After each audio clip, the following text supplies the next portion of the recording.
Hey, welcome to Premix and Pedals. I just got finished watching The Weeds Show. Now, if you've never seen that, you need to check it out. Jason has some really great insights into what makes this industry tick. I'm going to have his show linked down below.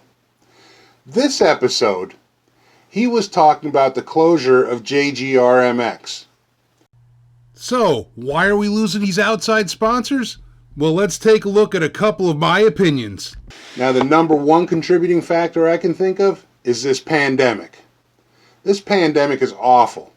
We've never seen anything like it, and let's face it, the way some of these politicians are reacting to it and the things they're doing, not really good for spectator sports. Another factor could be the environmentalists. Let's face it, I think we all love the environment and we want the world to be as clean as we possibly can have it. But sometimes some people go just a little bit overboard. So let's say you're an environmentalist, a hardcore environmentalist. You're walking down the street one day. You see somebody out there on their 4-stroke dirt bike, and there's not much exhaust coming out of the pipe. You're going to think that's a pretty clean running machine. Now you walk down the street a little bit further and you see a 2-stroke. And you see a lot more exhaust coming out of there. You're like, oh my God, look what they're doing to the atmosphere.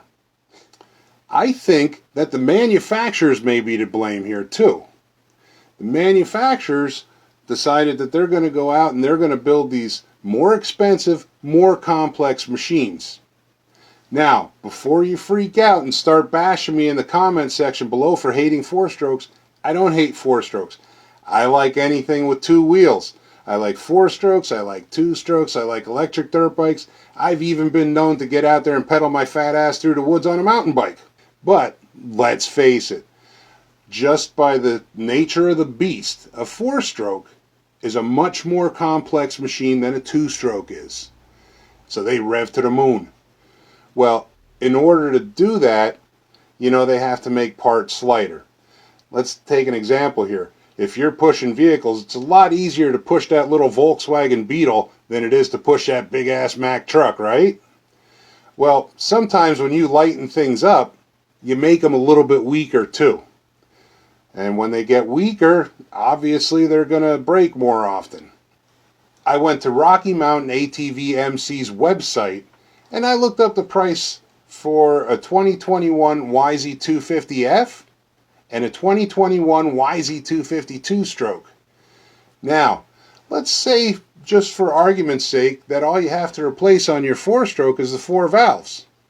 Well, not only is it going to be a lot more tedious to do, but it's also going to set you back about $425. Let's say you got your 2021 YZ250 over there, and you have to replace the piston and you have to replace a connecting rod. Now, in order to get that piston assembly kit and that connecting rod kit directly from Yamaha, it's going to set you back a little over $300.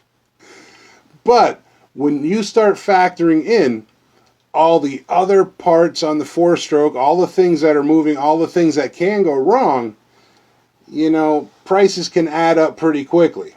I mean, don't get me wrong, they can on a 2-stroke too, but I think the AMA is partly to blame here too. Now here's my reasoning behind the AMA possibly being a contributing factor. When the manufacturers first came out with the 4-strokes, which would be Yamaha with their YZ400 back in the day, they knew that the 4-stroke wasn't going to be able to compete with the 2-stroke without a little bit of help. So they created what I feel is an unfair displacement advantage. That first bike was a 400 compared to a 250. Now it's gone up to a 450 versus a 250.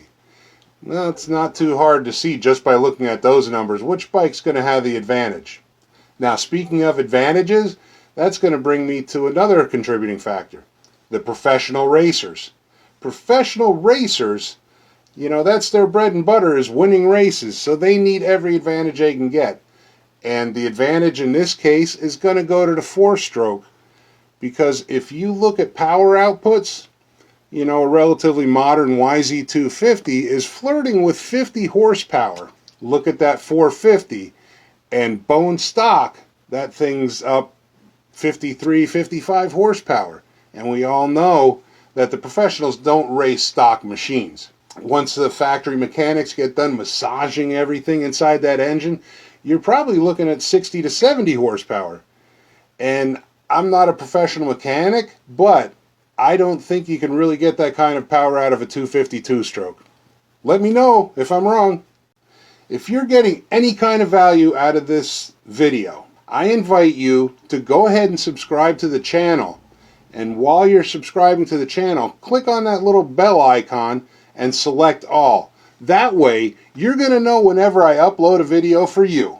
Now, while you're in a clicking mood, go over and click on that thumbs up. That'll give me a little bit of a boost in the algorithm.